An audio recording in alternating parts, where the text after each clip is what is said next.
salve! Estamos de volta com o Rafa Cast. E pra você aí que ligou a TV agora, hoje estamos recebendo o tio Léo. É isso aí, estamos aqui. Bom, a gente falou bastante sobre seus livros, né, etc. Mas agora eu quero saber mais sobre a sua parte, né, de mágico. Como é que começou essa sua carreira de mágico? Então, eu sempre gostei muito da arte mágica, do ilusionismo. Sim. Eu acredito que quase como todas as crianças, existe aquele encantamento de quando você vai num circo e você vê ali um número inexplicável acontecendo, que é uma coisa que a gente não entende como que aconteceu aquilo ali, e eu fiquei encantado. Eu também tinha visto aqui na nossa região, em Goiânia, um mágico de rua. Ele fazia alguns números e também vendia alguns acessórios, né, para você treinar, e eu fiquei encantado desde a minha infância. Só que eu só realmente tive a oportunidade de realizar esse sonho, de trabalhar com ele profissionalmente, Sim. agora na fase adulta, que eu já era pai, já tinha vários outros empregos diferentes, e eu resolvi ter como uma segunda profissão, terceira profissão, né? Então, essa foi a minha possibilidade de ainda na fase adulta, até para falar para vocês, que eu acho que toda criança, ela sonha, né, com algumas profissões, algumas coisas diferentes. E eu sempre falo isso para as crianças: olha, nunca desista dos seus sonhos, porque se você perseverar, se você dedicar, estudar e fazer de tudo para que isso aconteça, você pode ter o melhor dos mundos. E um detalhe, não precisa ser só uma profissão. É possível você ser... eu conheço mágicos que são médicos, que são engenheiros, que são advogados, né? Que trabalham com várias outras áreas diferentes. É possível. Também não querendo falar mal, né? Mas, tipo assim, pelo menos aqui em Goiás, tipo assim, não é exatamente um trabalho, tipo assim, que se ganha muito, né? Então... A mágica, ela teve um tempo de ouro aqui, porque o que pouca gente sabe é que às vezes quando um profissional vai fazer um show, Sim. Ele gasta itens de reposição. Itens de reposição, para vocês entenderem, são aqueles produtos que se perdem, eles gastam por ali e eu preciso comprar para o próximo show. Então vamos supor que um show que o mágico faça, ele gasta uns R$ 500 de Sim. itens de reposição.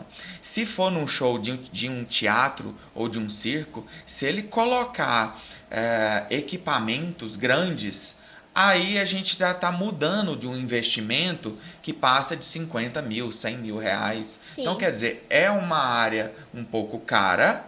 E no passado, um profissional conseguia ganhar bem, conseguia sobreviver fazendo show de mágica, em festa infantil, por exemplo. Sim. Porque há 20 anos atrás, em média, eu falo isso porque como eu estava à frente aqui da nossa associação dos mágicos aqui no estado, então eu conheço bem essa história real de cada um. Antigamente você ganhava um salário mínimo cada apresentação. 20 anos se passaram e esse salário que era para estar, sei lá, 2 ou 3, porque tudo aumentou de lá para cá, hoje é meio salário. Então, quer dizer, reduziu muito o custo e o lucro. Se você contar com os itens de reposição, as coisas que você tem que comprar, ele acaba sendo, como a maioria das outras artes que nós temos por aí, nós temos artistas talentosos que são artistas plásticos, pintores, dançarinos, músicos, que infelizmente não conseguem sobreviver de arte. Isso não é um problema só do Brasil, é um problema da arte de modo geral, mas que não é impossível. Então, veja bem, eu consegui algumas, modéstia à parte, algumas premiações, alguns valores financeiros mesmo, Sim. com a mágica que eu não sonharia. Com o livro também, que é uma coisa que ninguém ganha dinheiro, eu tive também algumas premiações em dinheiro, algumas pequenas vendas, a chance de conhecer um outro país por meio da literatura. Então isso é muito gratificante também. Isso mostra que às vezes aquele sonhador, aquela criança que às vezes quer ser um músico e ela ouve os adultos falando assim: nossa, mas tem tanto músico bom que fica em barzinho ganhando, sei lá, R$ 100 numa noite, eu não consigo viver disso. Não, mas se você insistir, pode ser que você consiga fazer algo diferente, chamativo, e quem estuda, quem investe, quem se destaca, quem procura abrir espaço para a sua criatividade, ele acaba deixando a sua marca específica. Eu sei que na arte muita gente às vezes entra nela meio que para ou aparecer ou por uma vaidade, porque tem algum conflito ali com a sua existência, o que eu vou deixar para esse mundo quando eu morrer. Então tem escritor que às vezes não, eu quero deixar registrado que vai ficar para sempre aqui, mesmo quando eu não estiver aqui. Então trata-se de uma angústia, mas é uma angústia que às vezes a pessoa quer de fato um ego, ele quer crescer, florescer, e eu não vejo por esse lado. Eu nunca fiz arte preocupado com vaidade, com nome, com aparecer, com rede social e essas coisas. Enfim, é minha opinião. Mas eu queria saber mais dessa associação, é? Ou é tipo um grupo? É uma associação mesmo. Ela é a entidade oficial que representa os mágicos, os ilusionistas no estado. Ela chama-se Amigo, Associação dos Mágicos e Ilusionistas no estado de Goiás. São as iniciais que formam a palavra amigo, né? É uma palavra legal. Amigo de amizade, é isso. Mas você já era, tipo, assim, o líder quando ela foi fundada ou não? A gente somou forças junto com outros profissionais e eu e outros colegas, nós somos os fundadores dela. Mas ela, só para deixar bem claro também, ela já existia um movimento dela, embrionário, quase que 15 anos antes de eu entrar. O que a gente fez foi só colocar ela no papel e registrar ela legalmente. Oficializar, era essa a palavra. A gente então oficializou, mas ela já existe. Então são frutos de outros colegas que vieram antes de mim e que já trabalharam aqui na arte. Já tinha um nome consolidado e a gente só fez oficializar. Mas qual que é o lado bom? O que a gente fez por aqui que não existia? Sim. Nós trouxemos turnês com mágicos da Espanha, levamos a mágica para o teatro. Ela nunca tinha entrado nos palcos do teatro aqui. Por exemplo, em São Paulo, já é tradicional. Há décadas tem a semana, o dia da mágica no teatro lá. E o público gosta tanto, que é um público cativo, que já compra os ingressos, mesmo eles sem saber qual que é o show, quem é o artista. Ele gosta de mágica e consome. Era o que a gente queria fazer aqui, que acostumasse o público de ir ao teatro, de consumir uma boa mágica. Então esse é o principal objetivo do amigo, né? A gente descobriu também uma outra coisa muito importante. Por meio da mágica, quem trabalha com temas, quem é palestrante, igual eu sou também, a gente pode levar, por meio da ferramenta da arte mágica, palestras, palavras, assuntos que transformam vidas. E a gente, por exemplo, tem um projeto belíssimo em escola, onde a gente fala de temas que são bem delicados, bem sensíveis, de violência escolar, de bullying, de depressão, prevenção ao suicídio, ansiedade, importância da disciplina, importância da leitura como agente de autoconhecimento e transformação pessoal. E a gente colheu muitos frutos bacanas. A gente teve escola que tinha gangues, que depois que a gente passou lá, as gangues deixaram de existir. A gente teve crianças que estavam extremamente tristes, chateadas, depressivas, que elas isso ficou no passado. E Vai elas ser uma escreveram alegria pra elas. alegria. Elas escreveram cartinhas pra gente. Então a gente vê o poder da transformação. Eu vou te contar uma história bem rapidinho. Pode contar. Eu fazia mágica em hospital, eu era voluntário também.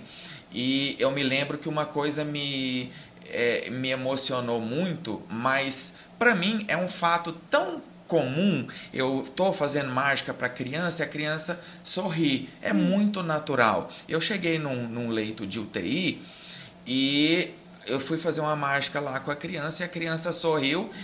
Para mim, aquilo ali era a coisa mais normal do mundo. Mas os pais que estavam do lado começaram a chorar, mas um choro muito sentido. Eu não estava entendendo o que estava acontecendo. Aí ele falou para mim, olha, isso aqui para mim foi um presente, porque eu não vejo meu filho sorrir tem quase 2 anos. Então aquilo, na hora que ele falou aquilo, eu falei, poxa, tá aí um propósito. A gente leva alegria, a gente transforma vidas. Quem faz esse tipo de arte com essência, ele faz por amor. Ele nem pensa em dinheiro. Ele faz porque ele gosta Como de um hobby e ele não interessa para quem, por quanto. Ele quer alegrar as pessoas, ele quer deixar a sua marca ali num sorriso. E nada mais é importante do que, se você não tiver um sonho que você consegue atingir algo impossível, que isso já é uma mágica, né? A pessoa está praticamente só sobrevivendo, ela não está vivendo. Então, para mim, tudo é mágico, a vida é mágica, a literatura ela é mágica. Já parou para pensar o seguinte, olha só, um livro que você lê de um autor aí da estante, pensa bem, você está passando os olhos num monte de rabisco de tinta, num papel que era uma árvore morta, e aquele rabisco de tinta fala com você dentro da sua cabeça, te ensina coisas que você não sabia, você fica mais inteligente e aquele rabisco foi deixado por alguém que às vezes nem está vivo mais. E a voz dele continua permanente, ensinando, deixando coisas para outras pessoas. E isso é um exemplo de mágica para mim. Então eu gosto de olhar com esses olhos assim para que a gente possa avaliar o encanto que é e o poder transformador da arte. E quais são os principais lugares, assim, tipo assim, para shows que você é contratado? Casamento, festa de criança? Como é que é? Eu já fiz muita coisa no ramo do ilusionismo, né? A gente já atendeu aqui, por exemplo, empresas. Tem gente que pensa, mágica é só coisa de criança. A maioria pensa assim. Mas não. Antes da pandemia, a maioria dos meus contratantes, eles eram público adulto, eram público corporativo, eram empresas, palestras com mágicas. Então, mais de 600 empresas aqui. Então, a gente faz mágicas para as empresas, para os adultos, para ensinar alguma coisa para eles, ou então só para divertir, tá tudo certo. Ou a gente faz mágica as mágicas infantis, que são as mais tradicionais. Sim. Aniversário, festa, comemoração de família. A gente faz só para as crianças que estão lá, ou então para o público em geral. E essa é a maioria.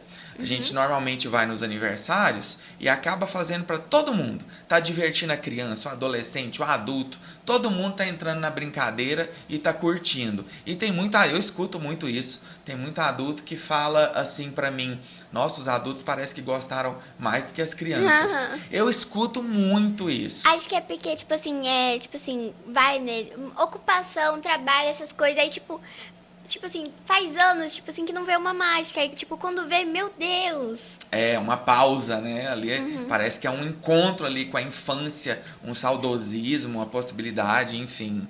A gente já fez mágica, olha, em hospitais, em asilos para pessoas idosas. A gente já fez mágica em rua, em parques de diversão. A pessoa tá andando, quer nem saber daquilo, eles param.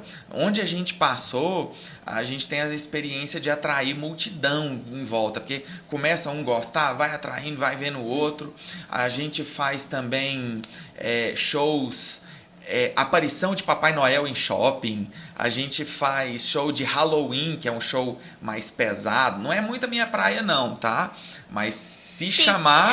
Se chamar, eu tenho guilhotina de cortar a cabeça fora. A gente faz então assim, show mais fantasmagórico, mais sombrio, mais pesado, mais nada disso. E aqui eu preciso explicar algo importante. Claro. A mágica também, ela já me proporcionou a entrar em diferentes tipos de pessoas, diferentes crenças diferentes. Pessoas evangélicas, pessoas católicas, pessoas espíritas, muçulmanos, messiânicos, mormons, enfim, vários credos diferentes. Porque ela tem uma linguagem universal e a gente consegue dialogar com essa turma.